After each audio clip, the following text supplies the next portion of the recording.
എന്താ കഴിക്കാത്ത? കഴിക്ക. കൃത്യസമയത്ത് തന്നെ ആഹാരം കഴിക്കണം. ഭർത്താവിന്റെ ആരോഗ്യം കാത്തു സൂക്ഷിക്കേണ്ടതേ ഭാര്യയുടെ ഉത്തരവാദിത്വം. ഓ, പുതിയൊരു ഭാര്യ അവതരിച്ചിരിക്കുന്നു. കളിയാക്കൊന്നും വേണ്ട. എന്തേ, ഞാൻ ഭാര്യയല്ലേ? എന്റെ കഴുത്തിലെ താലി കെട്ടിയവനാ ഇനി എന്റെ ദൈവം. കഴിക്കൂ. ഒരു കാര്യം, നീയും കൂടെ എന്റെ പേരുന്ന് കഴിക്കും. അയ്യോ, ദൈവത്തോടൊപ്പം ഇരുന്ന് ഭക്ഷണം കഴിക്കാനൊന്നും പറ്റില്ല. അതൊക്കെ പാപമല്ലേ? കഴിക്കാം ആദ്യേട്ടാ. അയ്യേ, ആദ്യേട്ടനാ? ഓ അതെ, ആദ്യേട്ടൻ. എന്റെ ആദ്യേട്ടൻ. എന്നെ അങ്ങനെ ഒന്നും വിളിക്കണ്ട. എന്നെ നീ പഴയതുപോലെ ഇടാപെടാന്ന് വിളിച്ചാൽ മതി. അയ്യോ, ഇനി ഞാൻ അങ്ങനെയൊന്നും വിളിക്കില്ല. ഭർത്താവിനെ ഇടാന്നൊന്നും വിളിക്കാൻ പാടില്ല. അതൊക്കെ വലിയ തെറ്റാ. അതെ, ഈ ബഹുമാനമൊക്കെ മറ്റുള്ളവരുടെ മുമ്പിൽ വെച്ച് മതി. ഇപ്പോഴേ ഞാനും നീയും പഴയ ആദ്യത്തിനും തുളസി മാത്ര. അതുകൊണ്ട് വിളിക്കണ ഇടാന്ന് വിളിക്കടി. അയ്യോ, ഇനി ഞാൻ അങ്ങനെയൊന്നും വിളിക്കില്ല. ഭർത്താവിനെ ഇടാന്നൊന്നും വിളിക്കാൻ പാടില്ല. വിളിക്കില്ല നീ? ഇല്ല. പറയടി.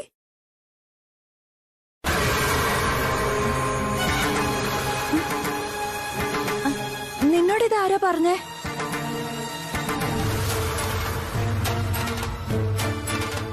റിയലി?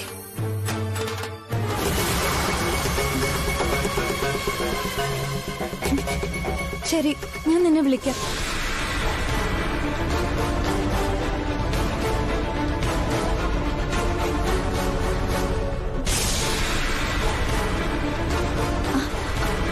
ദുർഗാന്റി, ദുർഗാന്റി.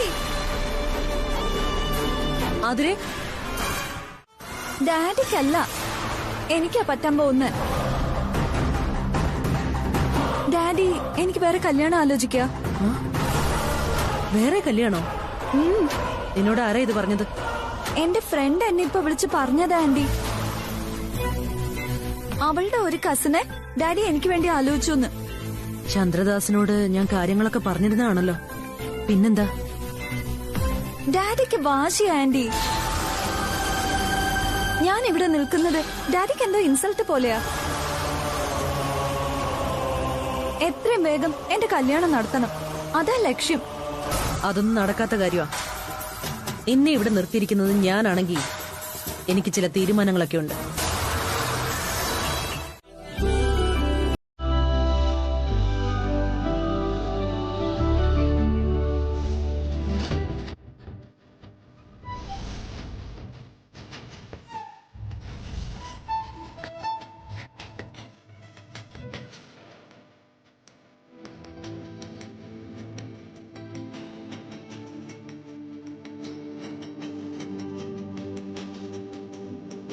നമുക്ക് വേണമെങ്കിൽ ഇങ്ങനെ എത്ര കാലം വേണമെങ്കിലും സംസാരിച്ചുകൊണ്ട് നിൽക്കാം. സമയം പോകുന്ന അറിയില്ല.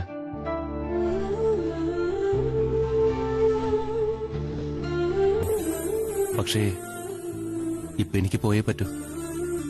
എന്താ ഇത്ര ധൃതി? തുളസി, നിന്റെ അമ്മയല്ലല്ലോ എന്റെ അമ്മ. നിന്റെ അമ്മയ്ക്ക് നീ സ്നേഹമുള്ള മകള്.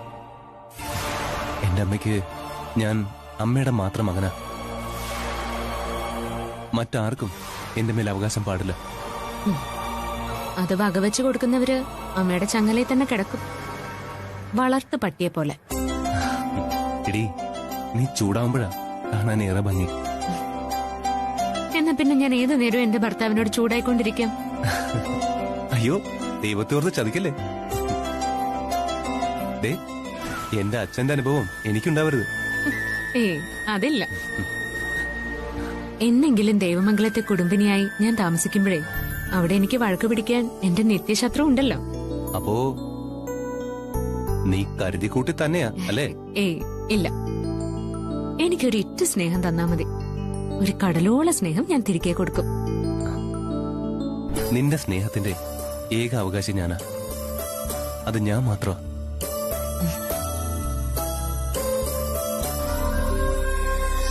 നീ എന്നെ സ്നേഹിക്കണം, എന്നെ മാത്രം.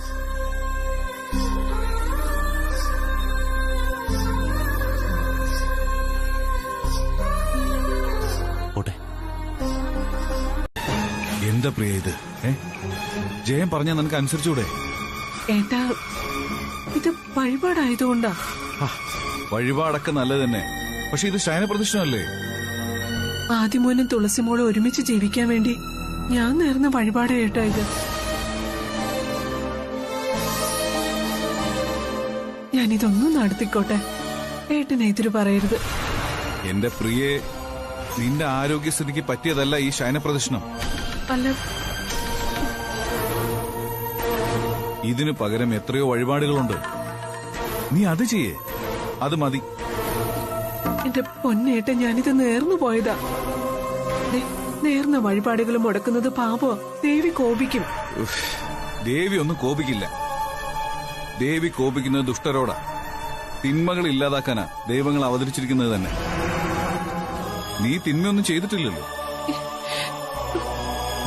പ്രിയേ, നിന്റെ ശാരീരിക അവസ്ഥ നന്നായി അറിയാവുന്നതാ ഇവിടെ ഇരിക്കുന്ന ദേവിക്ക്. ആ ദേവി ഞങ്ങളെ കൊണ്ടിത് പറയിപ്പിക്കുന്നതാ. അങ്ങനെ കരുതിയാ മതി. എന്റെ പെണ്ണെ, നീ ഒരു രോഗിയാണെന്ന് സ്ഥാപിക്കാൻ വേണ്ടി ഏട്ടൻ പറയുന്നതല്ല. ഈ ശയനപ്രദക്ഷിണമൊക്കെ നടത്തി നീ ഇല്ലാത്ത അസുഖങ്ങളെ ക്ഷണിച്ചു വരുത്തുന്നത് എന്തിനാ? ഏട്ടാ, ക്ഷേത്രത്തില് വഴിപാടുകൾ നടത്തുന്നതേ ദേവി നമ്മളെ രക്ഷിക്കാനാ. ശയനപ്രദക്ഷിണം നടത്തിയ ദേവി എന്നെ ശിക്ഷിക്കില്ല. എനിക്ക് ഒരു കുഴപ്പവും വരില്ല. നല്ല ഉറപ്പുണ്ട് എനിക്ക്. പിന്നെ വേണ്ട, ഞങ്ങൾ പറയുന്നൊന്നും നീ കേക്ക്. ക്ഷമിക്കണോ ഏട്ടാ, ഞാൻ നേർന്ന വഴിപാടാ.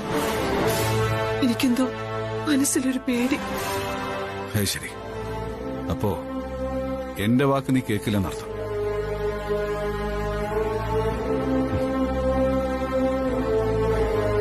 എന്റെ കൂടപ്പുറപ്പ് ഈ ഏട്ടൻ അത്രയ്ക്ക് വില തന്നിട്ടുള്ളൂ എന്നുള്ളത് എനിക്കിപ്പോ മനസ്സിലായി. അയ്യോ ഏട്ടാ, എന്താ ഇത്? ആന്റി, എന്താ പറ്റിയേ? എന്താ ടെൻഷനുള്ള പോലെ?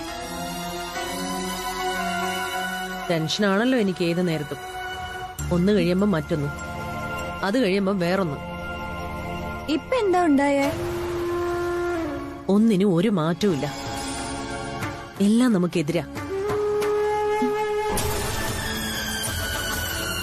ദേ, ഇപ്പോഴും പ്രസാദേട്ടൻ പെങ്ങളുടെ ഏതോ കാര്യത്തിന് വേണ്ടി അമ്പലത്തിലേക്ക് ഓടിയിരിക്കുക. അതെന്തിനാ ആന്റി? ആരെങ്കിലും നേര് പറയൂ. എന്തോ ശയന പ്രദക്ഷിണമെന്നോ മറ്റോ ഫോണി പറയുന്ന കേട്ടു. എനിക്കാണെങ്കിൽ അത് മുഴുവനായിട്ട് മനസ്സിലായതുമില്ല. എന്തു കൂടോത്രോന്ന് ആർക്കറിയാം. ശയന പ്രദക്ഷിണം തന്നെയാ. അത് കഠിന വഴിപാട് വല്ലതും ആയിരിക്കും ആന്റി? ആയിരിക്കും.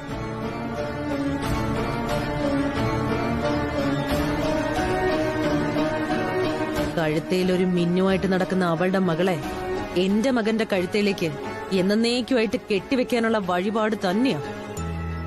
അതിലൊരു സംശയവും വേണ്ട.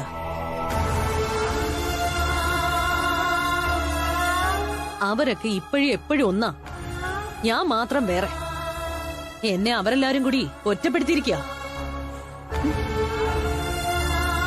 അവരൊക്കെ ഒറ്റപ്പെടുത്തിയാലും ആന്റിയുടെ കൂടെ ഞാനില്ല ആന്റി. അവളൊക്കെ വിജയിച്ച മട്ടില്ല നടക്കുന്നത്. പരാജയം എനിക്കാണല്ലോ.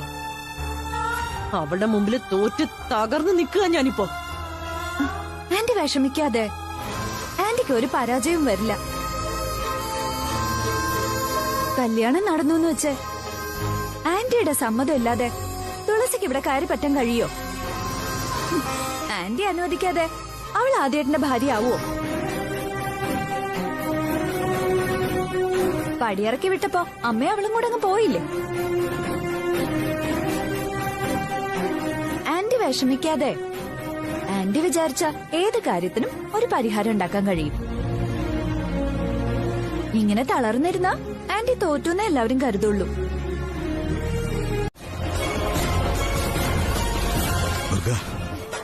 പറയുന്നതിനൊരു അതിലുണ്ട്.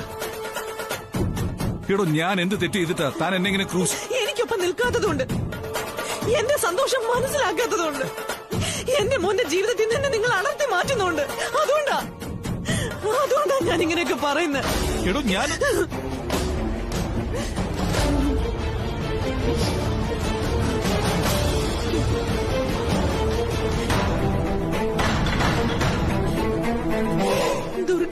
മനസ്സിലാക്കി ജീവിച്ച ഈ വീടൊരു സ്വർഗമാ. ഇനി അതല്ല, എന്നെ നേരെ ആക്കാനാണ് നിങ്ങളുടെ അനിയത്തിയുടെ ഉദ്ദേശമെങ്കിൽ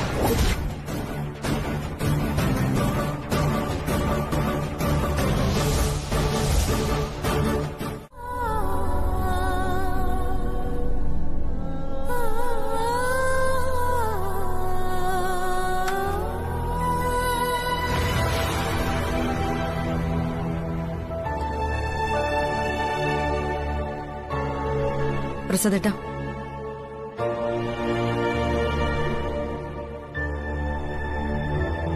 എനിക്കൊരു കാര്യം അറിയണമായിരുന്നു.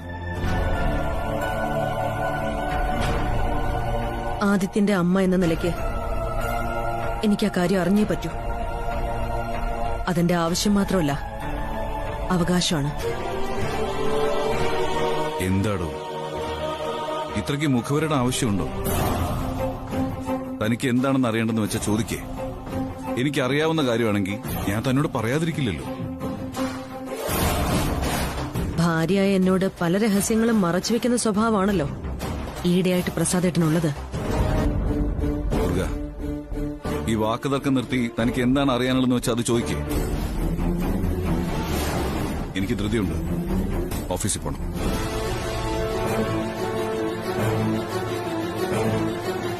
ആതിരയുടെ ഡാഡി ചന്ദ്രദാസിനെ എങ്ങനെ എന്തു പറഞ്ഞാണ് ഭീഷണിപ്പെടുത്തിയത്?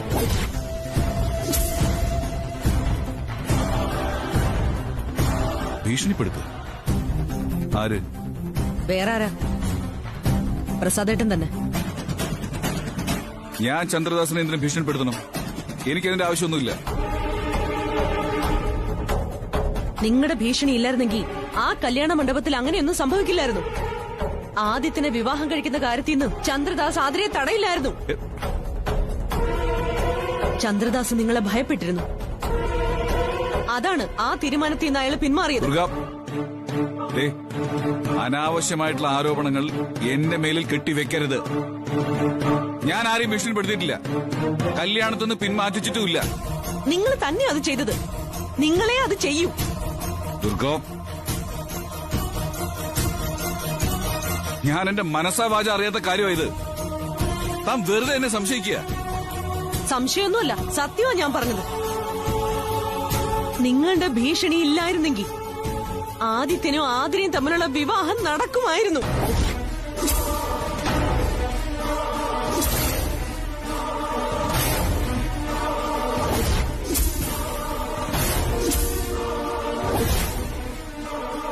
ദുർഗ, ആദിത്യനെ ആതിരയെ വിവാഹം കഴിക്കരുതെന്ന് ഞാൻ ആത്മാർത്ഥമായി ആഗ്രഹിച്ചിരുന്നു. അത് സത്യമാണ്, തനിക്കറിയാവുന്ന സത്യം.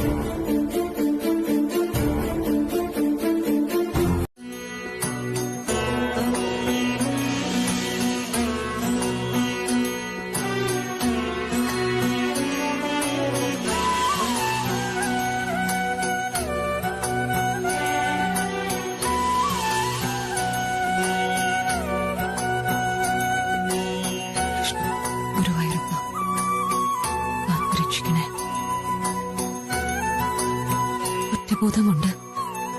എന്റെ മനസ്സുരുകയാണ്. എന്റെ മനസ്സിന് ശാന്തി തരണേ. ഒരു തെറ്റ് ഞാൻ പറഞ്ഞുപോയി. ഒരു ഡോക്ടർക്ക് ഒരിക്കലും പറയാൻ പാടില്ലാത്ത തെറ്റ്.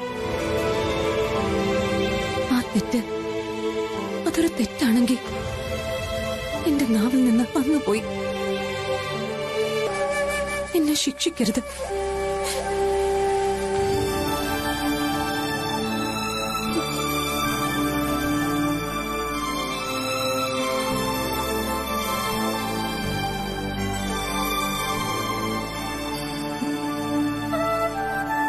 എന്റെ മനസ്സിന് ശാന്തിയും സമാധാനവും തരണം.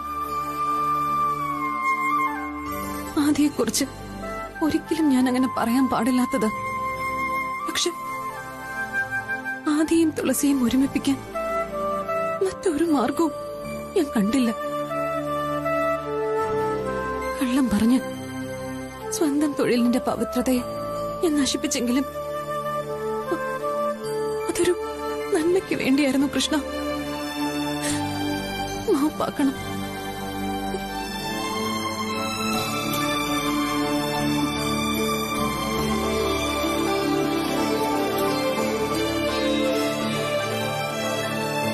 വിഷമിച്ച രണ്ട് മനസ്സുകളെ ഒരുമിപ്പിക്കാൻ ഞാൻ സ്വീകരിച്ച മാർഗം തെറ്റാണെങ്കിലും അതിന്റെ പിന്നിലെ നന്മയെ ഓർത്ത് എന്നോട് ക്ഷമിക്കണം.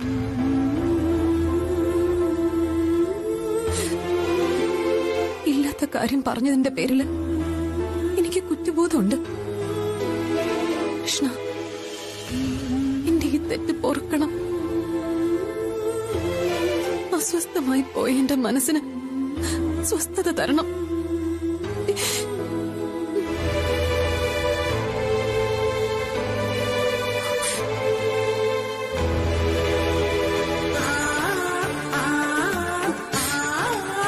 കൃഷ്ണ, വന്നിരുന്നു. ചന്ദ്രദാസോ? എന്തിന്? ആതിരയെ വിട്ടുകൊടുത്തില്ലെന്ന് പരാതി. അയാൾക്ക് അവളുമായി സ്റ്റേറ്റ്സിലേക്ക് തിരിച്ചു പോകണമെന്ന്.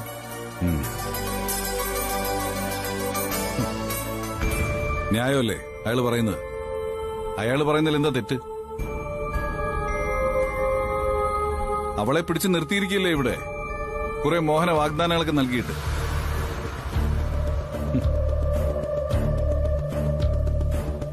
ജയ, കുടുംബ സമാധാനത്തെ കരുതി ഓരോ തവണ ക്ഷമിക്കുമ്പോഴും പ്രശ്നങ്ങൾ 10 മടങ്ങ് കൂടുക. പ്രധാന ഉപദ്രവം അപ്പച്ചയാ. അവരെ എങ്ങനെയെങ്കിലും വീട്ടിൽ കയറ്റാതിരുന്ന പകുതി സമാധാനം കിട്ടും. ഒരു കാര്യം കൂടി ഒന്ന് ചോദിച്ചോട്ടെ, അത് പിന്നത്തേക്ക് വെച്ചാ മറന്നുപോകും. ചോദിക്കും. വീട്ടിൽ വന്നപ്പോ ചന്ദ്രദാസിനോട് ഞാനത് ചോദിച്ചിരുന്നു. പക്ഷേ അയാൾ അതിന് ഉത്തരവൊന്നും പറഞ്ഞില്ല. ആതിരയുടെയും ആദിയുടെയും കല്യാണം മണ്ഡപം വരെ എത്തിയപ്പോഴാണ് ചന്ദ്രദാസ് ആ കല്യാണത്തിൽ നിന്ന് പിന്മാറിയത്. അതിന് തക്കതായൊരു കാരണം ഉണ്ടായിരിക്കുന്നു. ആ കാരണം എന്താണെന്ന് പ്രസയ്ക്ക് അറിയാമോ?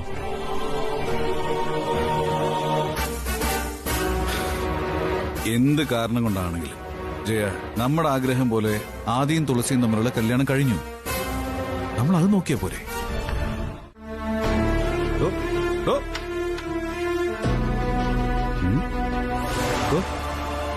ആ ഷോപ്പിങ്ങിന് പോകണമെന്ന് പറഞ്ഞിട്ടല്ലേ പോയത്? എന്താ പെട്ടെന്ന് തിരിച്ചു വന്നത്? അതെ, ACP കൃഷ്ണപ്രസാദിന്റെ വൈഫിനോട് ആരെങ്കിലും വഴക്കിന് വന്നു?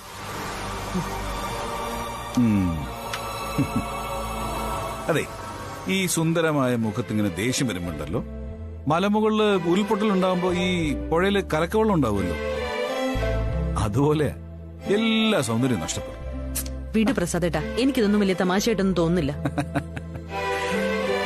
ഏടോ, ഈ തമാശ മനസ്സിലാക്കാനുള്ള മാനസികാവസ്ഥയൊക്കെ നമുക്ക് വേണം.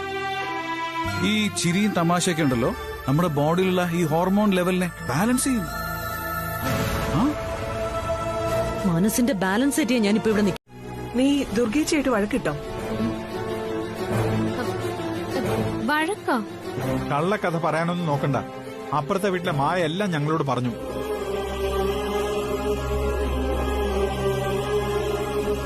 സത്യം പറ, നീ എന്തിനു ദുർഗേച്ചയോട് വഴക്കിട്ടത്?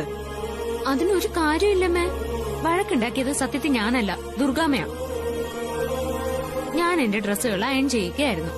ദുർഗാമ്മയുടെ കാറിന് കടന്നു പോയാൻ സ്ഥലം ഉണ്ടായിട്ടും അവര് മനഃപൂർവ്വം എന്നോട് വഴക്കിടാൻ വേണ്ടി തന്നെ ഇന്ന്. വിശദീകരണം ഒന്നും വേണ്ട. ഇവിടെ നടന്നൊക്കെ വള്ളി പുള്ളി തെറ്റാതെ അപ്പുറത്തെ വീട്ടിലെ മായ എല്ലാം ഞങ്ങളോട് പറഞ്ഞു. നീ ഇത് എന്ത് ഭാവിച്ച മോളെ ഇങ്ങനെയൊക്കെ? ഇനി നിനക്ക് ദുർഗേച്ചയോടുള്ള വൈരാഗ്യം ഒന്നും നിർത്താറായില്ലേ? ദുർഗേച്ചയെ നീ ഇനി ശത്രുവായിട്ട് കാണരുത്. അവര് നിന്റെ ഭർത്താവിന്റെ അമ്മയാ, അമ്മായി അമ്മ. ദുർഗാമ്മ എന്നോട് ആദ്യം വഴക്കിന് വന്നത്. ആയിക്കോട്ടെ, ദുർഗേച്ചിക്ക് ഇത്തിരി ദേഷ്യം കൂടുതലാ. എന്തെങ്കിലും പറഞ്ഞെന്നൊക്കെ ഇരിക്കും. അത് കേട്ടിട്ട് നിനക്കെങ്കിലും ഒന്നും മിണ്ടാതിരുന്നൂടെ? ദുർഗേച്ചിയോട് ഒപ്പം നിന്ന് നീയും തർക്കിക്കായിരുന്നെന്ന് കേട്ടല്ലോ. പിന്നെ എന്നോട് തട്ടിക്കയറാൻ വന്ന ഞാൻ എന്താ മിണ്ടാ നിക്കണോ? അവരെന്റെ അച്ഛന് പറഞ്ഞപ്പോ എനിക്ക് ദേഷ്യം വന്നു. ഞാനും വിട്ടുകൊടുത്തില്ല. അതാ സത്യം. ഇങ്ങനെ അടുത്തിരുന്ന് വിളമ്പി തരണം, എന്നാലേ ആഹാരത്തിന് നല്ല ടേസ്റ്റ് ഉണ്ടാവും. അത് കൊള്ളാം.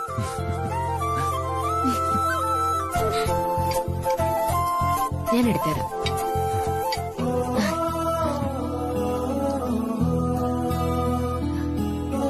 ഇത് മുഴുവനും കഴിക്കണം. ഓക്കെ?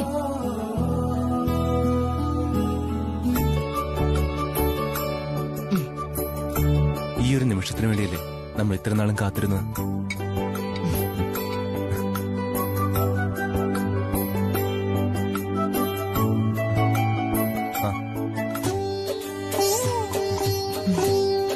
നീ ഉണ്ടില്ലെങ്കിലും അവളെ ഊട്ടണമെന്നാ ബൈബിളിൽ പറഞ്ഞിരിക്കുന്നത്. പുലർക്കാലത്ത് എഴുന്നേറ്റ് മുന്തിരിത്തോട്ടത്തിൽ ചെന്ന് മുന്തിരി വള്ളികൾ തളിർത്തൊന്ന് നോക്കാമെന്നും ബൈബിളിൽ പറഞ്ഞിട്ടുണ്ട്.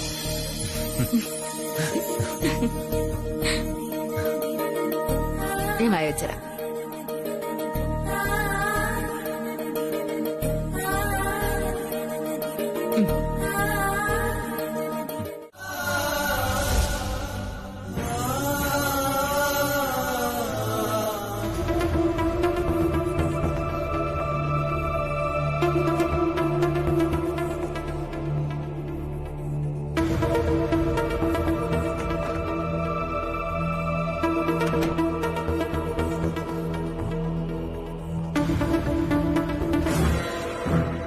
എന്താ പ്രിയേ, എന്തു പറ്റി?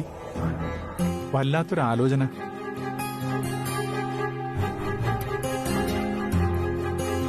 പ്രിയെ, കാര്യം എന്താന്ന് പറയേ. ഏത് വിഷമവും പരസ്പരം ഷെയർ ചെയ്യുമ്പോ അതിന് പരിഹാരം ഉണ്ടാവും. ഈ കാര്യത്തിന് പരിഹാരം ഉണ്ടാക്കാൻ നമ്മൾ മാത്രം വിചാരിച്ചിട്ട് കാര്യമില്ല ജയേട്ട. നമ്മുടെ മക്കള് ഇങ്ങനെ അവിടെ ഇവിടെയും 2 വീടുകളിലായി എത്ര നാളാ കഴിയുക? കല്യാണം കഴിഞ്ഞ കുട്ടികളല്ലേ, പരസ്പരം കാണാൻ പോലും വിലക്ക് ഏർപ്പെടുത്തിയിരിക്കുകയല്ലേ. അവർക്കും മോഹങ്ങളില്ലേ ജയേട്ട? ഇങ്ങനെ അന്യോന്യം എത്ര കാലം ജീവിക്കാൻ പറ്റും? ഞാൻ അതിനെക്കുറിച്ചൊന്നും ആലോചിക്കാഞ്ഞിട്ടല്ല പ്രിയേ. ഏതു നേരവും നമ്മുടെ കുട്ടികളുടെ ഈ അവസ്ഥയെക്കുറിച്ച് തന്നെയാ എന്റെയും ചിന്ത. എത്ര ആലോചിച്ചിട്ടും എനിക്കൊരു മറുപടിയും കിട്ടുന്നില്ല. ദുർഗേച്ചി വിചാരിക്കണം, എന്നാലേ ഈ കുട്ടികളുടെ കാര്യത്തിന് ശാശ്വതമായൊരു പരിഹാരം ഉണ്ടാവും. അതെങ്ങനെയാ? എത്ര പറഞ്ഞാല് തുളസി ഒന്ന് കേൾക്ക്. ഏത് വിധേനയും സ്നേഹിച്ച ദുർഗേച്ചിയുടെ മനസ്സ് മാറ്റിയെടുക്കല്ലേ വേണ്ടത്. അതിനു പകരം തമ്മി കണ്ട അപ്പം കീരിയും പാമ്പോ ഇവൾ ഒരാളും വിട്ടുകൊടുക്കോ? നമുക്ക് പറയാനല്ലേ പറ്റൂ പ്രിയ. ഓമനിച്ച് വളർത്തിക്കൊണ്ട് ഇത്തിരി കുസൃതി കൂടുതലാ. ഇനി ശാസിച്ചും തല്ലിയെ മാറ്റാൻ പറ്റുമോ?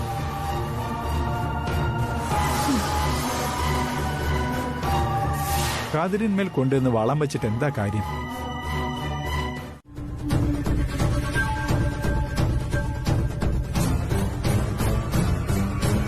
അതെ, എന്തുപറ്റി?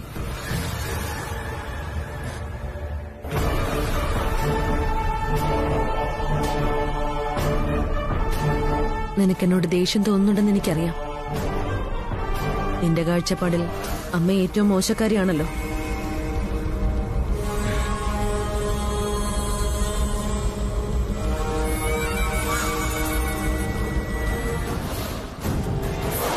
എന്റെ ജീവിതത്തിലെ ഏറ്റവും വലിയ ശാപവും അതാ.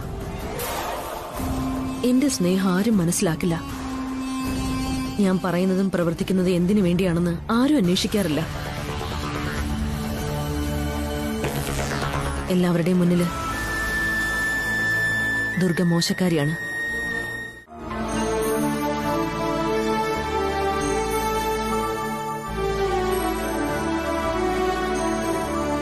അതേടാ, തെറ്റുകാരിയായി അമ്മ. നിന്നെ ഈശ്വരനോട് പ്രാർത്ഥിച്ച് വഴിപാടുകളും നേർച്ചകളും നടത്തി ഞാൻ നേടി. നിനക്കറിയാവോ, നിന്നെ അന്ന് സ്വന്തമാക്കാൻ നോക്കിയവളാ ഇന്ന് നിന്റെ മേൽ അവകാശം സ്ഥാപിച്ചിരിക്കുന്നത്.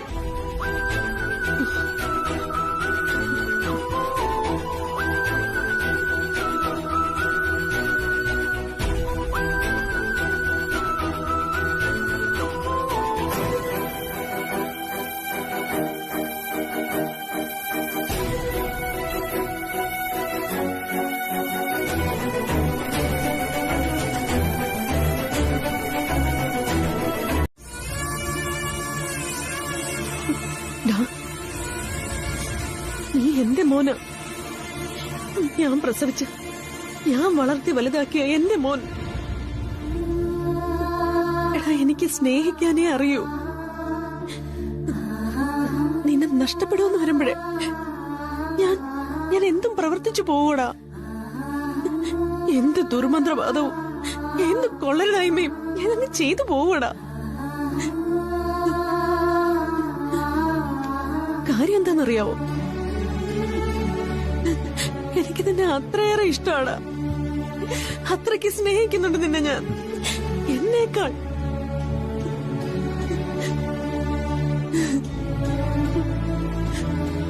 അതി എന്നെ വെറുക്കല്ലേടാ നീ. അങ്ങനെ വല്ലതും വന്ന പിന്നെ ഞാൻ പിന്നെ ചെയ്യും.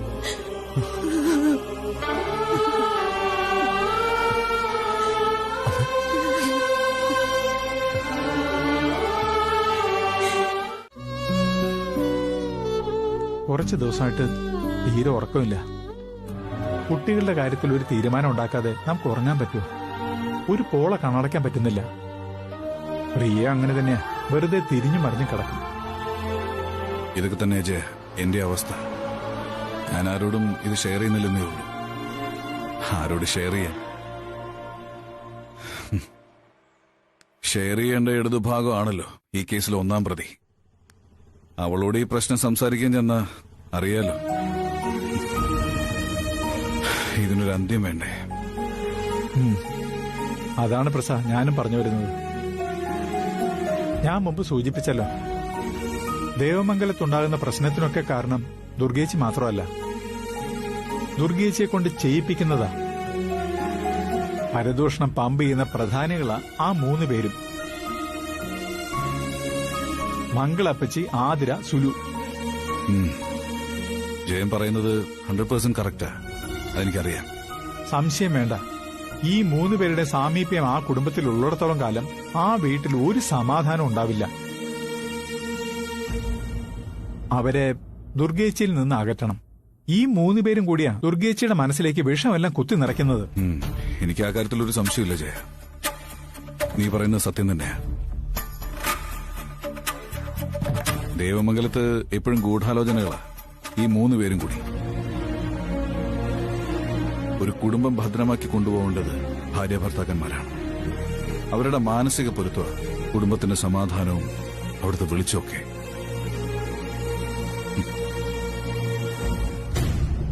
ഞങ്ങൾ തമ്മിലുള്ള പൊരുത്തം ഇല്ലാതാക്കലാണ് ഈ ദുർഭൂതങ്ങളുടെ ദൗത്യം.